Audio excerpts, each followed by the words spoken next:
Hey guys, Tim McAmis back here in the shop again tonight, and we're going to talk this evening about some of the hydraulic jacks to help you lift up your race car and position it into place. So these have been around for a long time, as long as I can remember. A company out of Florida called ProJack was the originator on these, and we're in the showroom with this display chassis, and there's a set under there. This is actually kind of a knockoff set. There's a bunch of different knockoffs out there. These were left here by a customer that had wrecked his car, and we just threw them up under this chassis, but basically they work the same. We sell ProJack on our site. They're very good, high quality jack system.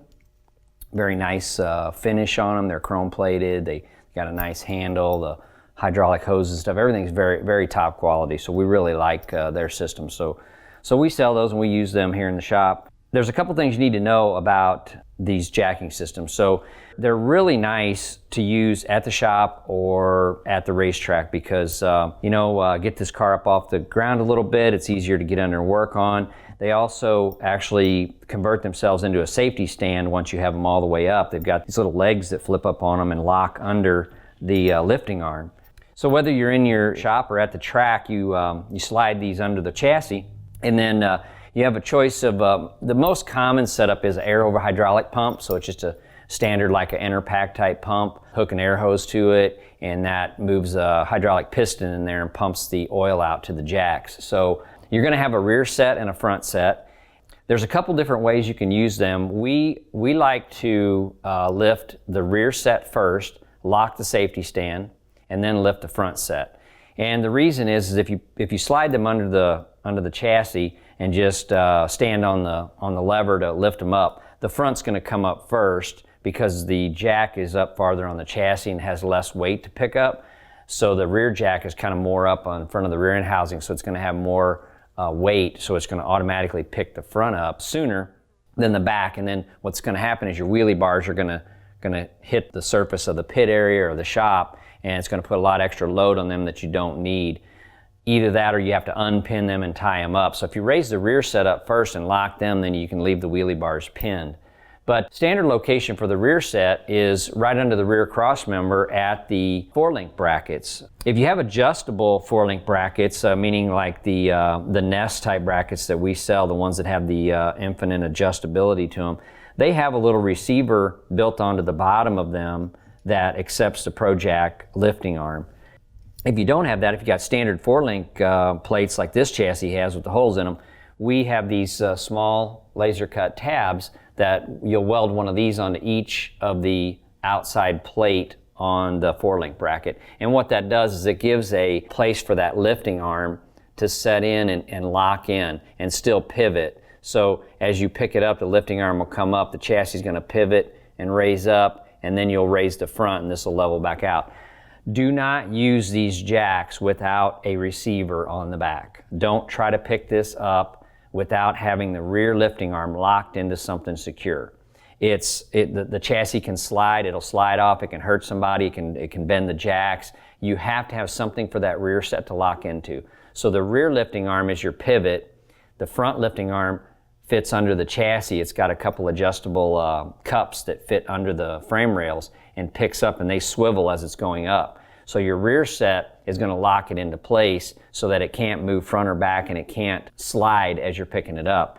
And that rear lifting arm too will also have a larger like washer type system out on the end so that when you put it up it will lock on the outside. So they're adjustable when you get them, so you can slide the arms in and out to fit your chassis exactly, and then they have a couple little set screws that lock it down into place.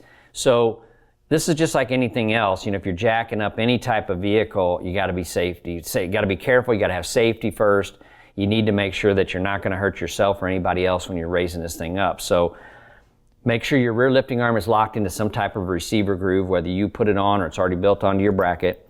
Lift that all the way up, and then from the side, either side, you can reach under there with your arm and you can flip up the safety stand because the jack's going to pick it up a little higher than it needs to be. And the safety stand has a longer tab on the back, so when it comes up, it catches and stops. Then you can release pressure on that and set it down and lock it in to that rear safety stand. So now your rear is nice and solid. Then you can raise the front of the car up and do the same thing. Don't crawl under the chassis and slide the safety arm up. If it's tight or something, you need to slide the jack back out and fix it before you do that. Don't ever slide under the car if the lifting arms don't come up easily. They're meant to just gradually touch them from the side, lift them up. They'll stay in place, set that down and lock it. Be careful when you're using these things. After the back's up, you go to the front, do the same thing, raise it up to its full extension. Safety arm goes up, you release the hydraulic pressure, it sets it down in that stand. Once you do that, this thing is rock solid. I mean, it's really nice. They got a big base on them, and even if you're on a little bit of uneven surface, they still are real sturdy. So you need to make sure that the surface is not too, if you're in a pit area that's kind of gravelly or something like that, you got to make sure you have something to slide it on, like either a piece of 1/4 inch Lexan or something. It's not really safe to jack them up on a really rough surface where they're not going to have two solid planes for the jacks to sit on. So think about that. A piece of plywood will work, anything that'll level out that surface. If you're in a paved area, perfect, should be flat enough for both the jacks to be nice and solid. But it should be like this when it's done. I mean, this thing is you're not going to knock this over. This is nice. You can start the car up, you can warm it up, you can run it, you can run the rear tires, you can do everything that you need to do with it running, and it's very safe, okay?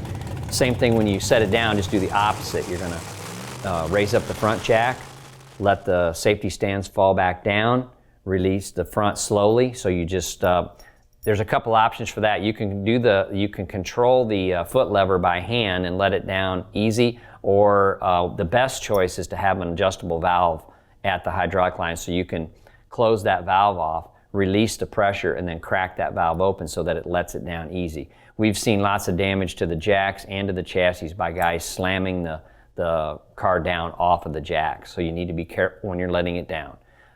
That valve is a very good system because you can just crack it and then easily set the car down. The jacks will collapse completely. Then you can go to close that valve up and go to the back, raise it up, safety stand down, back of the car down.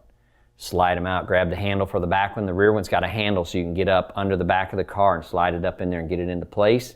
The front one does not. It's meant to go up just behind the rack, anywhere in the front of the car that's got two flat surfaces where you're not going to pinch any lines or anything. So the standard set's going to raise the chassis up about 17 inches off the ground. So you'll have 17 inches of clearance from the whatever surface you're raising it to the bottom of the chassis rail. And just like everything else, there's lots of options. So if you need a little extra lifting height, if you're a big guy and you have a hard time getting under the chassis, there are options to get an extended lift height.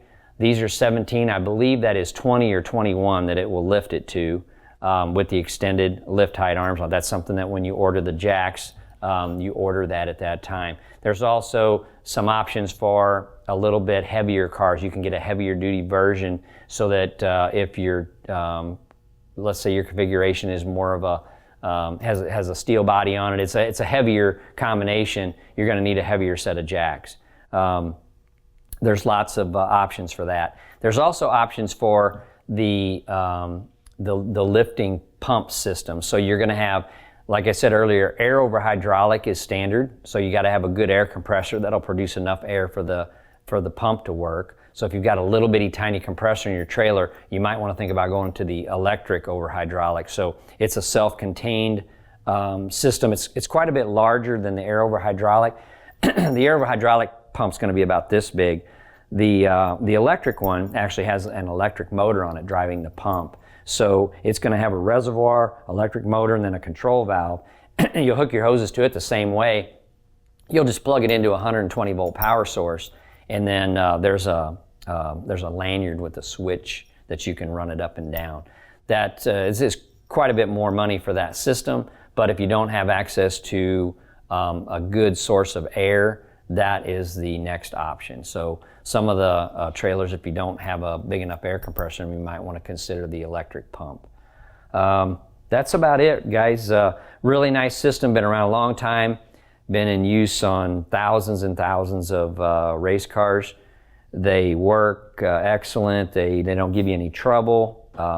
Really nice option to have, just another thing to help you out at the shop or in the pits. I mean, it's pretty common if you go to any of the bigger races to look around. Every car at the track is going to have a set of these things. So just want to give you a rundown on how they work, what they do, options that are available. You can check them out on our site. If you got any questions, you can contact us by email or phone. We'll be glad to help you out. So that's all I got for tonight. Thanks for watching.